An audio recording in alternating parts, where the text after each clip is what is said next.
taken a part of his goods and he has given it to the Son. Now, an important thing to keep in mind at this juncture is an all-wise, all-loving, and all-caring Father, just like our Heavenly Father. In fact, one way to look at this story as we go along is that this young man is treating his earthly father like we believers treat our Heavenly Father. We don't always recognize this or think this way, but I think you'll see some parallels maybe in your own life that will help you here. And this all kind and loving Heavenly Father is willing to give to the Son what it is he asked for. Now, you remember there's a scripture, I think in Matthew, it says, whatsoever things you ask in prayer, believing you shall receive. That, of course, is a part of the kingdom message, and had the kingdom been set up, that would have worked. Certainly, we do not receive everything we ask for, and we don't want to stand on that promise literally, but we do know that the things we ask for, that the Father has concern over, and he will give us certain things. He doesn't always give us exactly what we ask for, but he gives us what we need, and he always answers us. That's the best way. When you ask God for something, he always answers you, even if he says no or get out of here or whatever. He answers you one way or another. Our problem is we don't like his answers always. But this loving Father knows that he has before him a very dumb and ignorant boy. I want you to mark heavy the word divided. He knew that boy was dumb and ignorant and self-willed, that he did not yet bear the nature of the family nor express the Father's seed that was in him. This father knew that. Now, your first reaction to that would be, well, if the Father knew that, why in the world did he go ahead and give it to him? If he knew that he was giving an inheritance to a dumb, ignorant boy, why did he give it to him? Why did he go ahead and do it? Well, the answer to that is in the way our Heavenly Father deals with us. Why is it God gives us things? Lots of times, things we don't really need. Or things that we want real badly that are not good for us. Now, you probably never thought about it. You've always felt like anything you got, God gave it to you. He did. But it wasn't to bless you at all times. And what this father did to this young man was not to bless him. It was to correct him. So the Father gave him exactly what he asked for, that he might be corrected.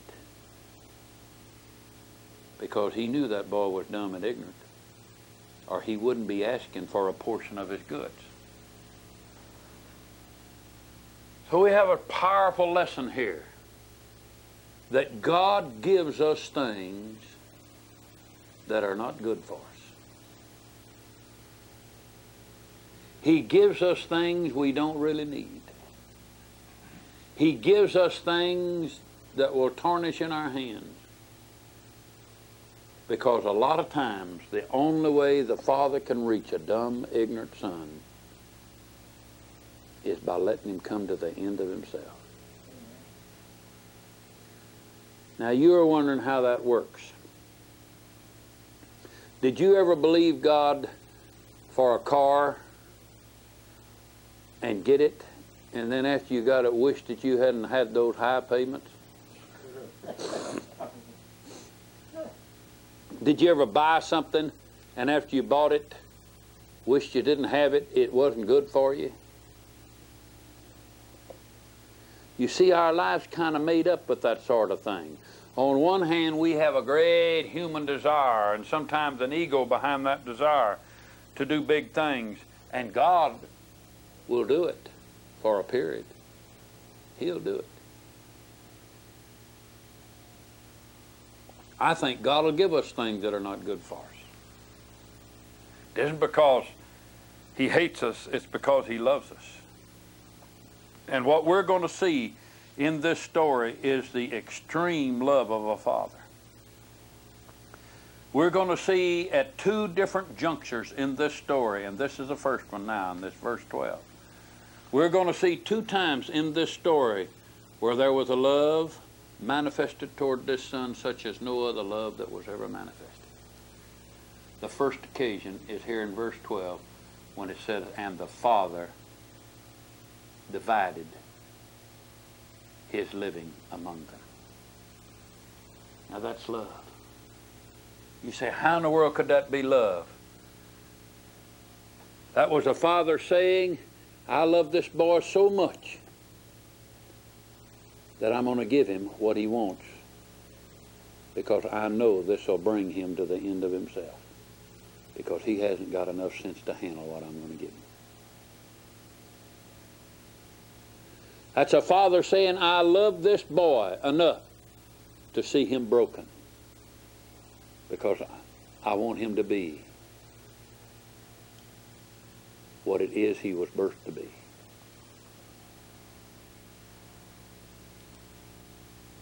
So in the making of a son, you may have God doing things for you and you don't want to add that up. Listen to me now. You don't want to add up the blessings of God in your life and say, well, boy, God's really for me. Look what he's doing. See, it doesn't work like that. Jim Baker's on all of our minds right now. He's going to jail. You know what? God let him get things, didn't he? God let him get more things than most preachers have ever seen in the history. Was it good for him? Was God's blessing good for him? No. Somebody said, well, God's blessings was a curse. No. God's blessings were not good for him, but they were good for the Father because the Father has him in a place now to train him. How did he get there?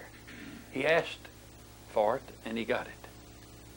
Well, what did he get? He didn't get the blessing from those goods he had.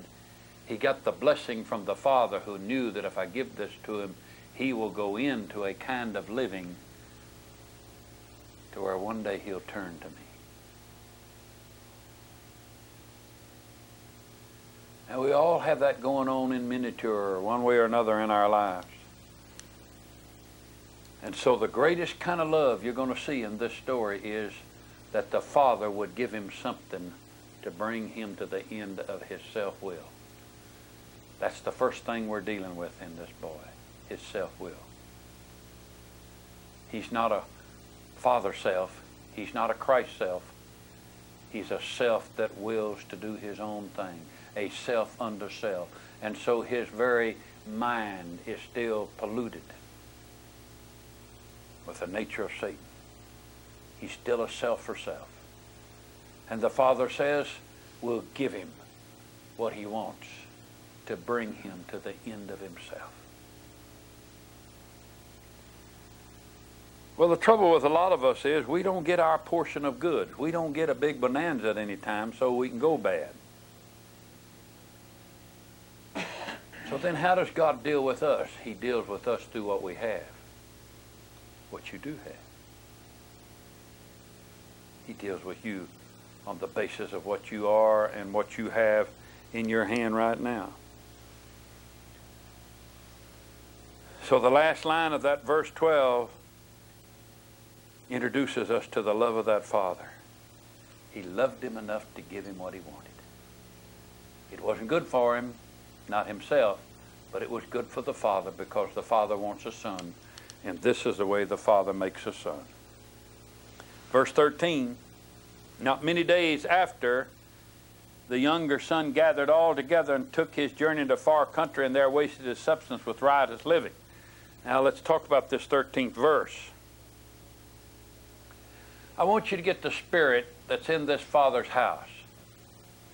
Here this father thought that he had a couple of sons in training. He's got one son that's manager of the farm, out working in the fields and managing the labor, And this boy doesn't have the spirit of the father either, but the father says as long as he's working, as long as he's there, he's going to come to some crisis and learn. But right in the middle of what he thought was training for these sons, this younger son comes to him and says, hey, I'm tired of this training. I'm tired of being in this house. I'm tired of being under you. I want to get out and get my own apartment, my own condo, my own car, my own thing. I want to live my own life, so give me what's coming to me. And the father is hurt. Don't you think that hurt the father? He loved these boys. He loved his sons. He lived for his sons. And suddenly to have a son come up to him and say, gimme, was contrary to everything in that household. Contrary to the spirit of the father, contrary to the way he had taught him, contrary to everything in that household. Because that boy had gone off somewhere else. He'd been out with a bunch of charismatics or something, and he got this idea, if you just ask God for it, you'll get it. And the father's heart broken. Now I want to talk to you about the grief of the father. There are some people that say, well, what that father ought to have done was gotten a razor strap and licked him real good. Beat that out of him.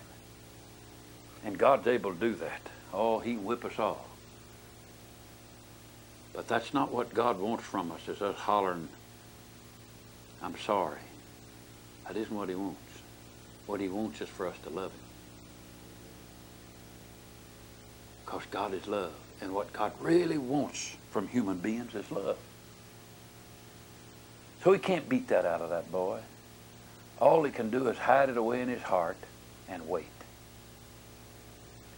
Now this father's going to have to wait. He's going to have a long period of waiting for a son to come back to him. His own birth child. He's going to have to wait for that son to come back to him. But I've always thought one of the hardest times of waiting is in that first line of verse 13 where it says, and not many days afterward. You know what I believe the father would rather had done? What I believe I would have done now with my experience and will do still with people. That father should have looked at that young man the moment he said, gimme. The father should have gone in and got out his checkbook or whatever goods he's going to give him and put them in his hand and say, here it is, boy, go. Get up and go. Now that's the way I've done it. I've learned that's the way I do it. You know why I should have done that? Because he was a broken-hearted father. But you know what makes grief much worse? Is to have somebody under your nose rubbing it in. And that's what that boy did. In those lines where it says, and not many days, he stayed there for several days. And every time I've read that, I've thought about my relationship with people. If you're not with me, if you're not a part of what I'm doing, if you said you're going to quit and go, get up and go. Get up and go. I had an assistant pastor one time that kind of got crossways with the staff, and so he came to me and he said, you know, Pastor, I think I'm going to leave this. He said, I think I'll be gone from here in about 3 months. I said, you really feel like you got to leave? You really feel like you're at a state that this can't be resolved? Yeah, I said, I got to go. Well, I said, I want you to be gone tomorrow. Go. You're going to go, go. You know what I'm talking about? Have you dealt with humanity enough to know that you don't want them hanging around? Now, what that boy did broke that father's heart. He probably was whistling, thinking, I'm going to be out there at the crowd. I'm going to have a high time. I won't be here in this old stodgy house. I won't be under my father anymore. And he was going around collecting this and putting it in his bag and that. And the father had to put up with him till he got ready to go. I'd have told him to get up and go. See? So when you read those lines, I want you to remember something. If you ever get crossways with anybody and you can't make it right, remember they may be hurt more than you are. See? They may be hurt more than you are. And there's something about being out of sight, being out of mind. But that's not the way it was with this father. I think the father was grieved. And what this father wanted was that boy to get into this training. If you can't learn it here at home, where I'm here to love you and take care of you and help you, and you feel like you got to go out in the world and do your thing, get to doing it. The quicker the better, because the training gets started. The training gets underway, so go to it. Go to it. Some parents have had to tell their teenage children that. Go to it. You don't respect home. You don't respect parents. You don't respect anything we believe in, and you're going to go sooner or later. I'd like to get up and go now. I told this one time in a place, and a woman did it. She went home to a boy that was always threatening to leave. You know, he would get mad, and he said, "I'm going to leave this place." And she went right home with him. She said, "I think you better go tonight." Oh, I tell you, that was a jolt to him. Right, that was a jolt to him. We had one of our families that had a boy that was just, I don't know, he was 18, and I've in all my years, I've never advised parents to put a child out, usually between 13 and 17, to do their best to wrestle with them. I don't know but what I wouldn't change my age limits on that now.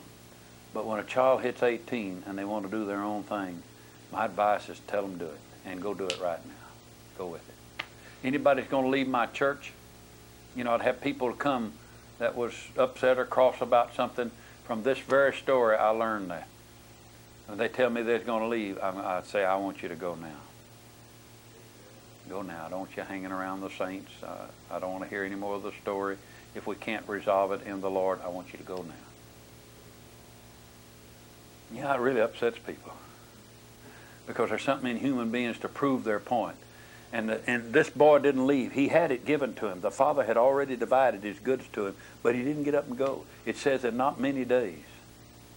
So there were days involved there where he hung around. And I always like to bring out that little point, because during that time he was gathering it all together. He was planning. He was making his plans. This is what I'm going to do. I'm making my plans. I'm going to get out, and I got the world by the tail now, and I'm going to be slinging it around the way I want it.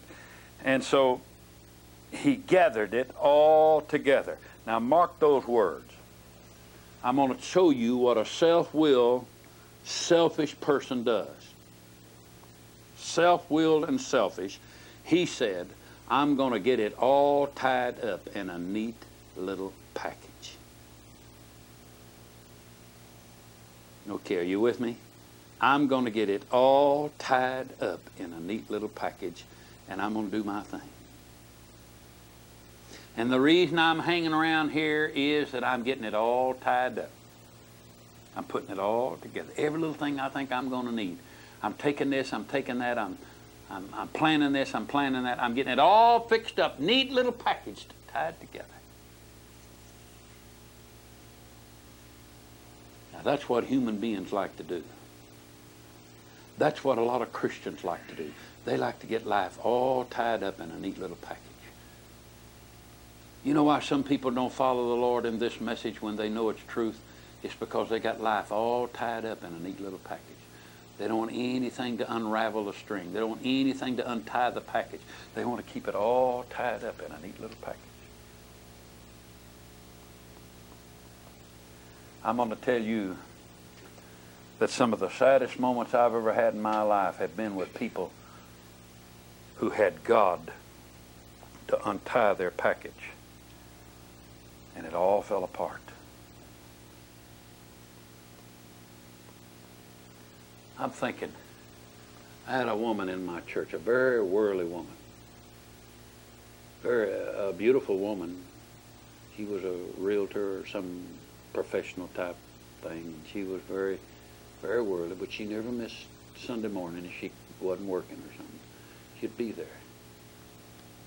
And every time I'd see her, I'd think, oh my God, what a blessing this woman would be if she could get herself under control and begin to learn of you some way. She loved the preaching, so she'd come on Sunday morning. She loved the choir. She just loved church because she felt better when she went to church. It wasn't God so much, it's just she felt better she went to church, I guess. And I recall that every time I looked at her, she was personified, life tied up in a neat package. So I thought I would kind of attack that thing. And I would be at the back door of the church on Sunday mornings, and when she left, if I could catch her and shake her hand, I usually did. And I'd say, such a blessing to see you here, and it'd sure be great if you could be back this evening. Well, she said, I don't think I can make it. We got relatives coming in. And I said, well, maybe you'll be here next Wednesday night. We're having a special series on Wednesday night, and I could tell by looking at her, she needed what we were talking about. She needed to hear what was going on.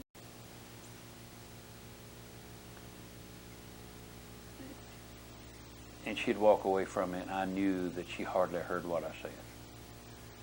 So each time I'd see her at the church, and especially if I tried to catch her before she left, I'd tell her about something special going on. I'd really like to see you come. Won't you come? I think the Lord will bless you.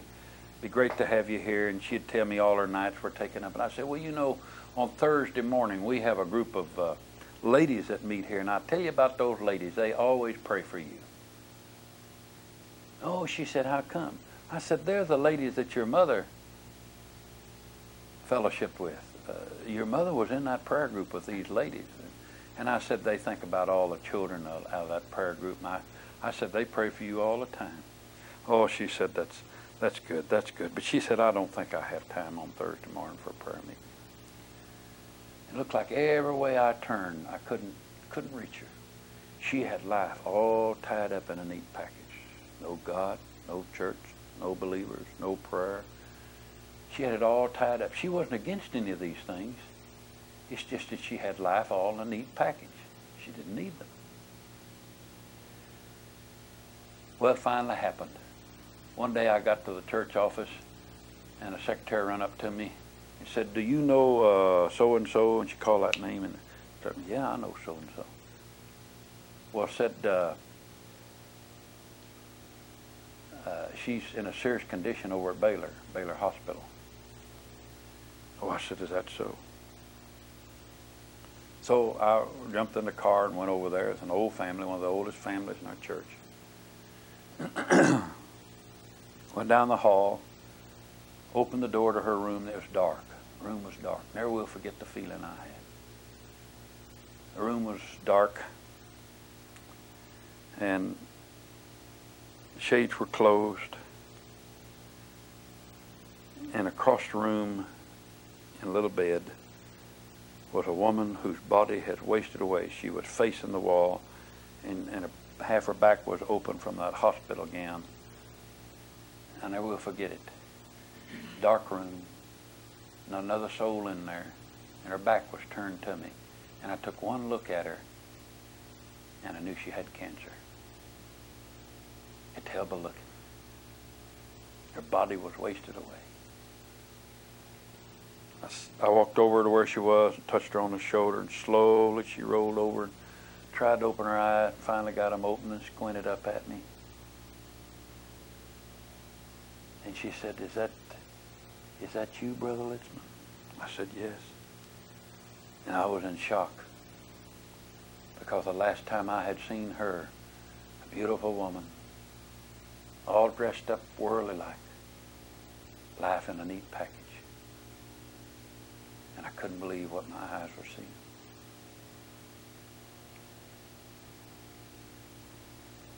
She grabbed my hand, and she squeezed it until it hurt. And I remember those handshakes I got at the back door where she just kind of dropped it out on me. And the thought struck me, she's squeezing my hand to death. And I knew right off, boy, we're dead sincere now.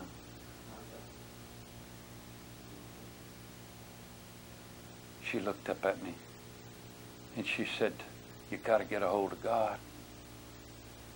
They tell me they can't do anything for me.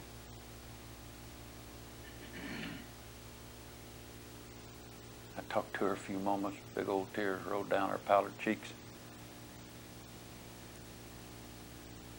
And finally she said, "Are those little women still praying on Thursday?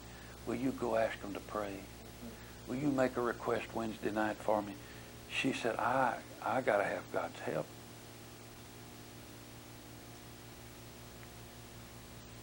I buried her in a few days. It was very sad because she's typical. She had life all tied together, neatly put together. She had life all fixed up. But suddenly, she's called out to meet God. Suddenly she needs church, and she needs prayer, and she needs those things that we don't really have time for and want when everything's going good. I thought of the I thought of this at the earthquake last week when I saw the pictures of how the Interstate 880 fell, one highway on top of the other.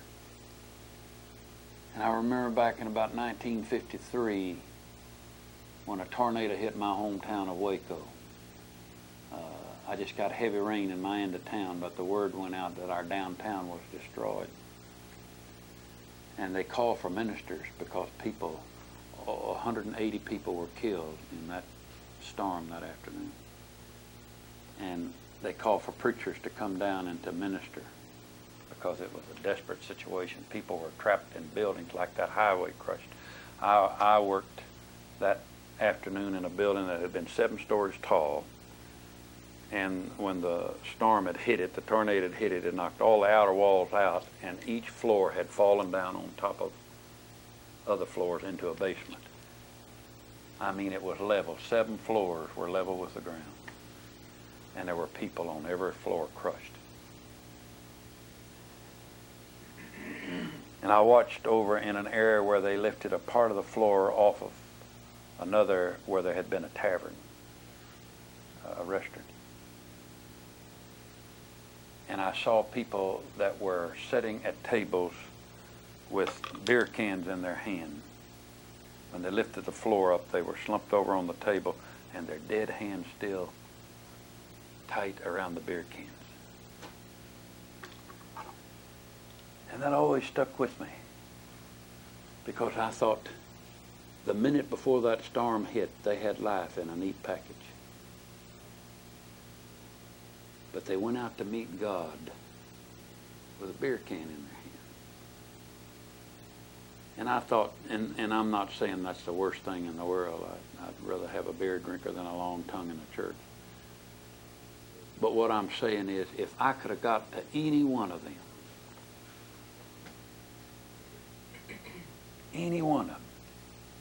before that storm hit, and asked them, would you want to go meet God with liquor in your hand? Is that your picture of meeting God? Because the moment he takes you, you're going to, as it were, stand before God. That's our connotation of the gospel.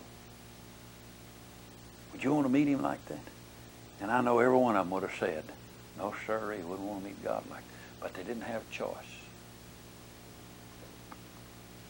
And I think my point is that when you get life all fixed the way you think you want it and like it, just remember that circumstances and situations unravel the package.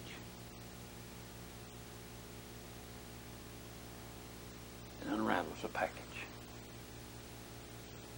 It's like a man on the news from Los Gatos Hills, where they have the big fine homes there. His big fine home's going to have to be wrecked.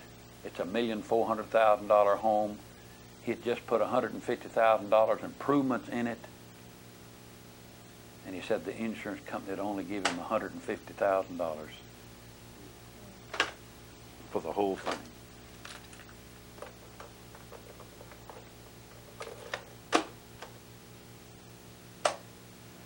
And he said the insurance company had only given him $150,000 for the whole thing. You know what I think about? I think about something else Jesus said. He said to the rich farmer, he said, this night is thy soul required of thee. The one who said, I'll tear down my barns and build bigger barns. And Jesus said, this night shall thy soul be required of thee. And then in the greatest irony Jesus ever spoke, he said, now who's going to own all these things? Now who's going to own all these things? Well, do you see something right off? Do you see that the making of a son is not the Father directly attacking us? I want you to get that picture, because I think we've all got this fuzzy notion that everything bad happens to me, God's set against me, and he's trying to straighten me out. Now that's religion. I don't think that's the gospel. I think that's religion. Because I want you to see a development here. He's asked for all that's coming to him. The Father's giving it to him, and he's got it all gathered together. He's put it in a neat package now. He's got life all fixed up. But don't you see something? That isn't the Father that's going to bring harm to him. He's doing this himself. He's getting it all fixed up himself. And while we blame God lots of times, it's we by our own decisions who have our own problems. But then at other times, and we're going to see this, God brings us to a place in the making of a son where it's not him, it's not us, but it's just circumstances that are around by our sorry decisions that cause us trouble. So this verse says that he's gathered everything together, verse 13, and he has taken his journey into a far country. Now these lines are loaded, so I'm going to go slow. He's gone into a far country. What he's really done is said, I'm going to get as far away from my upbringing as I can. I'm going to get as far away from my father as I possibly can. Far country. Did you ever go in a far country? Did you ever try to get away from what was right, from what was responsibility, from what was truth? You ever try to get away from it? I tell you, there's no country far enough. And so he has gone into a far country and there wasted his substance with riotous living. Now what surfaced? The thing that's surfacing is the ignorance of this young man.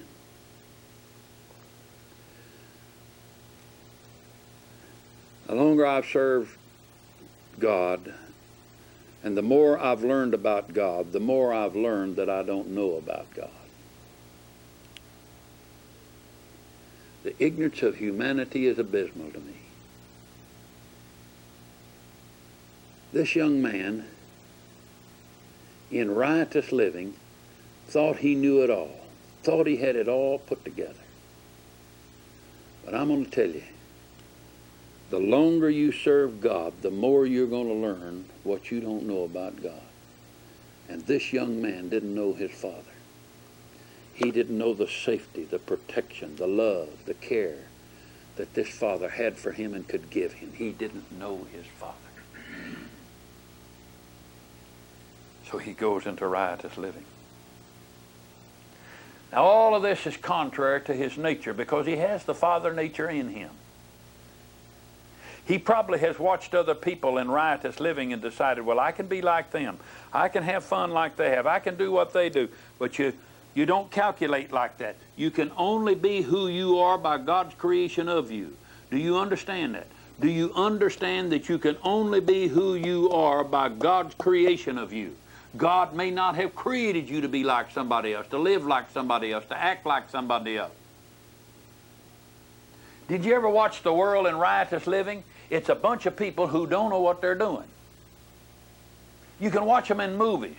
You watch a bunch of people in a beer joint or a club somewhere acting like fools, and they're silly because they're all contrary to their nature.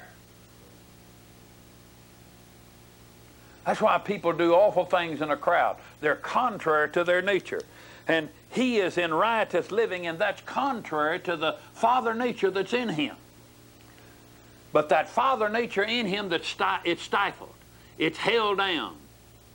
It's under pressure.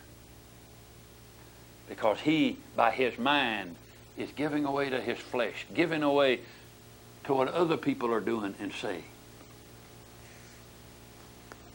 I want to tell you something about other people who mislead you. They fall into the same trap you're headed to. Scripture says if the blind leads the blind, they'll both fall into the ditch. So most of the people who would mislead you are going to have the same problem you have. It's just that they appear to be different or stronger at the moment they're dealing with you. But remember, all human beings are alike. They're all alike. In the sense that none of them are successful within themselves. They're lied to and misled by Satan to think that they're successful within themselves. And when this little line says here that there he wasted his substance with riotous living, he's living contrary to who he is. Now, every one of us have lived contrary to God's creation of us. I've told you before that I believe God created me to bring forth this message. I don't think I'm special or great, but I know this is where I fit. This is what I'm to do. That I've done a lot of things in my life that was contrary to preaching this gospel. But once you find out what it is God created you for, then it fits. It works. You're able to do it. And I'll do it whatever the cost is, because this is what I was made to do. Whether I do it with a little handful or with thousands, doesn't matter, because this is what I was created to do.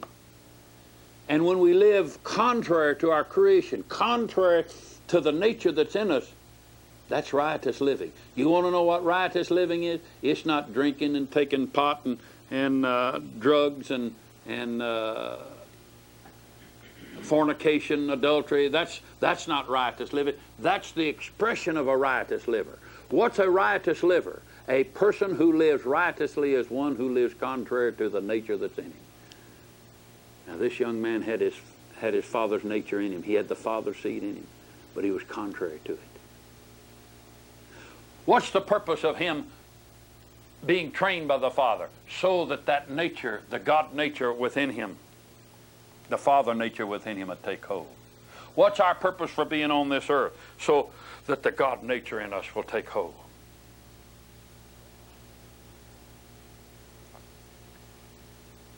That's the whole of this message. That's what God's trying to say to us. God created you to be fulfilled by Christ in you. And the God nature in you is what fulfills you. And anything short of that is riotous living. When I see believers that are contrary to the God seed in them, they're in riotous living. I don't care if they're in church. I don't care if they're working miracles. It's contrary to the God seed that's in them. When I see our preachers saying, well, I've never done anything wrong, that's riotous living, because that's contrary to the God seed that's in them. See? The God seed in a person says when they're wrong, they'll admit it. It doesn't cost you anything to apologize, to seek forgiveness, to give forgiveness.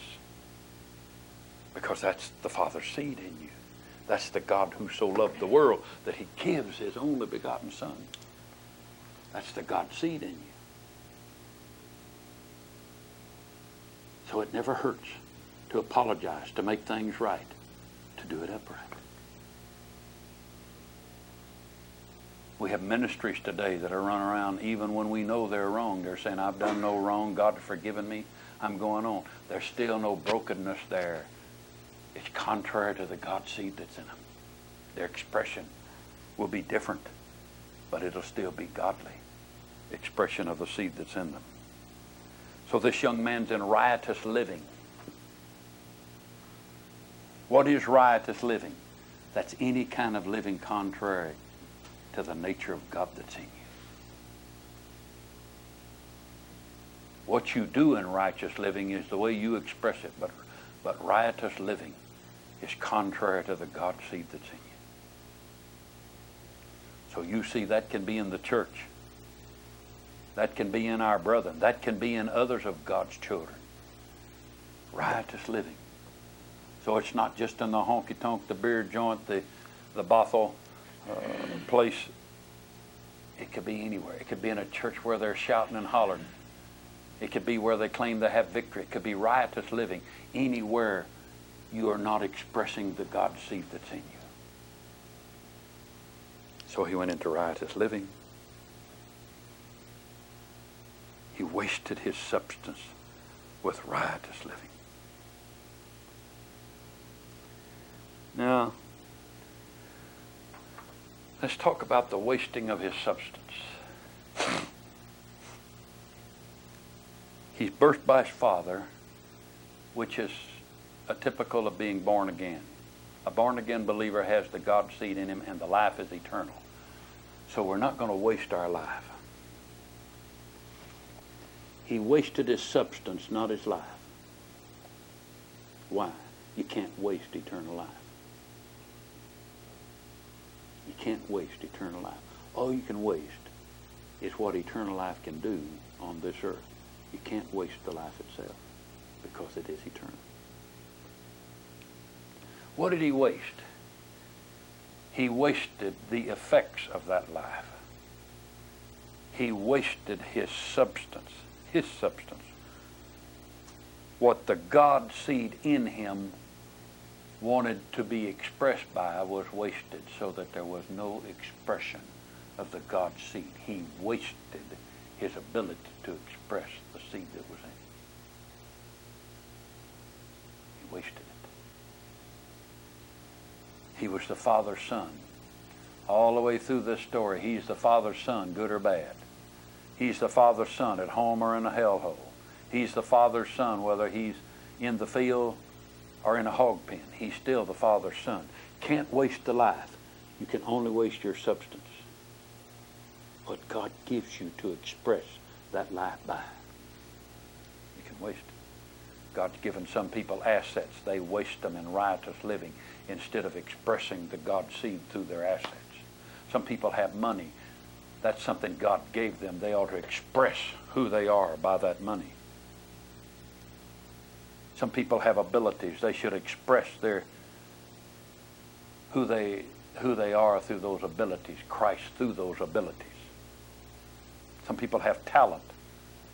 Christ through that talent is what they ought to express. Or they can waste the talent and waste the ability. You can't get rid of the life, but you can waste away the substance of it. That's what he was doing. He's fallen so low in riotous living that he's no longer an expression of that Father. He doesn't look like him, act like him, or think like him. Sin. He has, as a father's son, gone into sin, and sin mars the image of godliness. You know that, don't you? Sin mars the image of godliness. You know the old story of Leonardo da Vinci. They claim when he painted the Lord's Last Supper that he used the same man for Jesus that he used for Judas. Because the man received a great amount of money for portraying Christ. And he went into riotous living. And he fell so deep into sin that he marred his very features of body. And when Da Vinci saw him sitting on a curb one day in a stupor, he saw the very face he wanted for Judas, and didn't know until later when the man told him that that was the same face you had for Jesus. Sin mars our substance. Now, you don't have to go into drunken stupor to mar the substance of God. I'm going to tell you how I think people stand more severely before God than anything else. I'd rather they become drunkards and drug addicts as Christians than to know the truth and not follow it. See, I think the most awful way a person wastes their life is to know that there's a deeper, richer walk with God and they not walk it.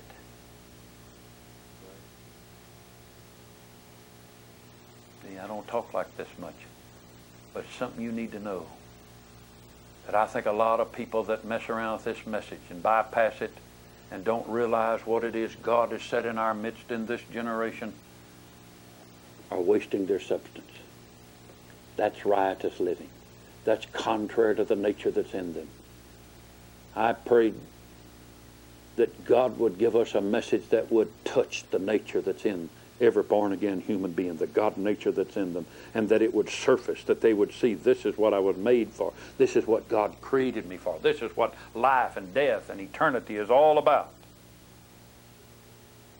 I prayed that people would come to that. So we have now a young man who's self-willed, he's selfish, and now he has separated himself from his father and entered into sensuality, carnality.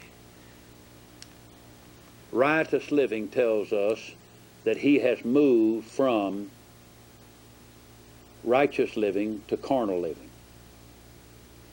That he was able to move from the Father's house where there was perfect righteousness out into the world and riotous living. He was able to do that. I've always had a little saying that every believer is only a half a step from sin at any time. You are capable of sinning. With Christ in you, you're capable of sinning. And you're only a half a step from it at any time. Because God does not keep you from doing it except by love and except by devotion. But you have that ability at any time, as long as you're in this body. So riotous living is sensual living. It's carnal living. He who could fit into the Father's house can now easily fit into the world. You've heard of believers, big-name believers who commit awful sins. They always get in the newspaper. Did you ever say, how in the world could they do a thing like that? How could Jimmy Swaggart do the awful things he did? How could he do that? Because at all times, you're only a half a step from sin. We don't walk in fear of it because we know Christ is our life and he's there, but we can sin against him. We can sin against our nature. We can sin against the God seed that's in us. Because our old bodies are yet sensual and pull us down, pull us away from the mind that knows that it's Christ's mind. So the last thing we see here is that he's in a far country. He's wasting his substance with riotous living.